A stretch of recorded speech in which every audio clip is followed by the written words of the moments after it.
So one of my favorite desserts to bring to any event or function is banana pudding.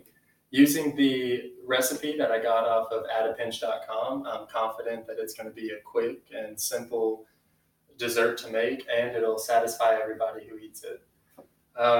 So we're going to first start off by gathering all of our ingredients. You want to make sure to get all of your ingredients before you start the process so you're not running back and forth between the fridge.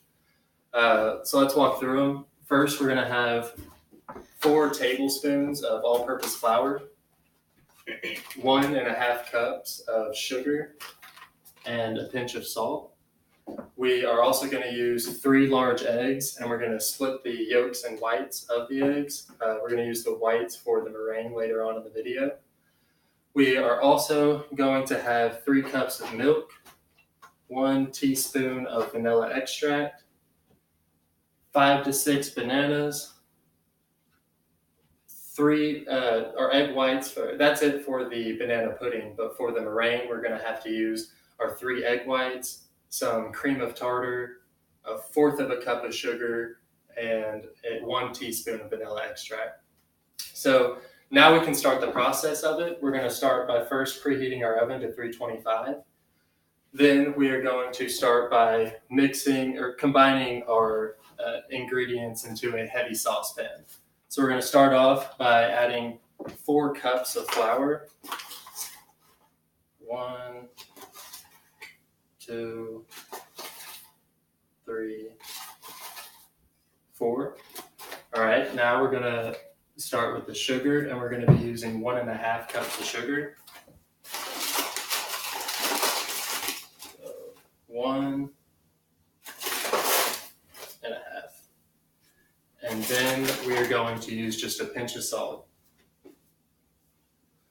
So once we've gotten these mixed into the heavy saucepan, we're going to take our mixing bowl and start by putting in our 3 eggs, 3 egg yolks that we separated.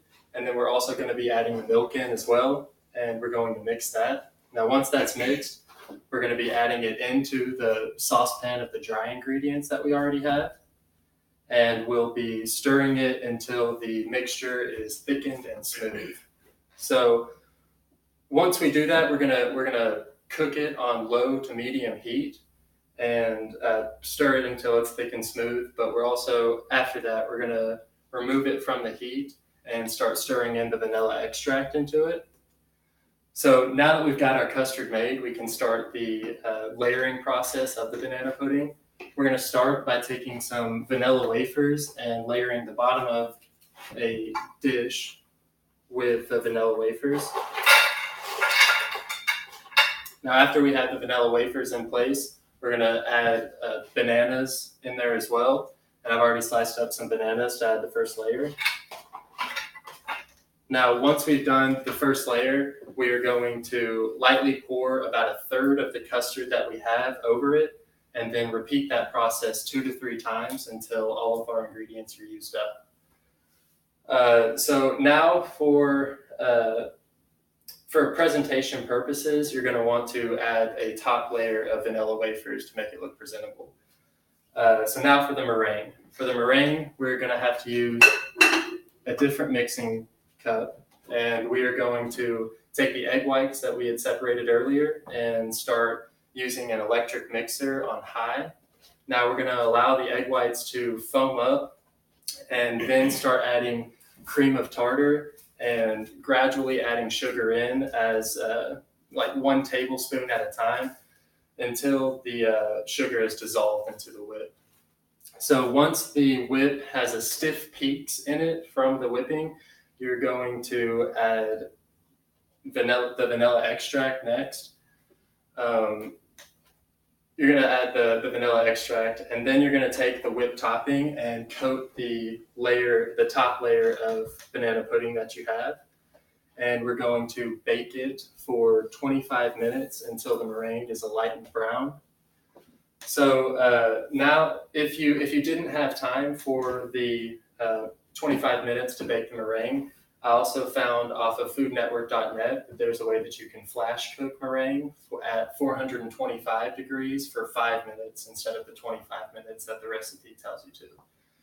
Some more tips that I have that I found from tasteofhome.com is to pop your bananas into the refrigerator to slow in the ripening process. Now, this is going to make them look a little bit funky, but it will affect the taste dramatically. Another tip that I found off of Taste of Home is using plastic wrap to save the banana pudding. This will prevent a skin from forming over the banana pudding. And lastly, to take it up a notch, it also suggested that you could use a peanut butter drizzle or salted peanuts to make it even better than it is. After all is said and done, your finished product is going to look like similar to this, and everybody who tries it will enjoy it.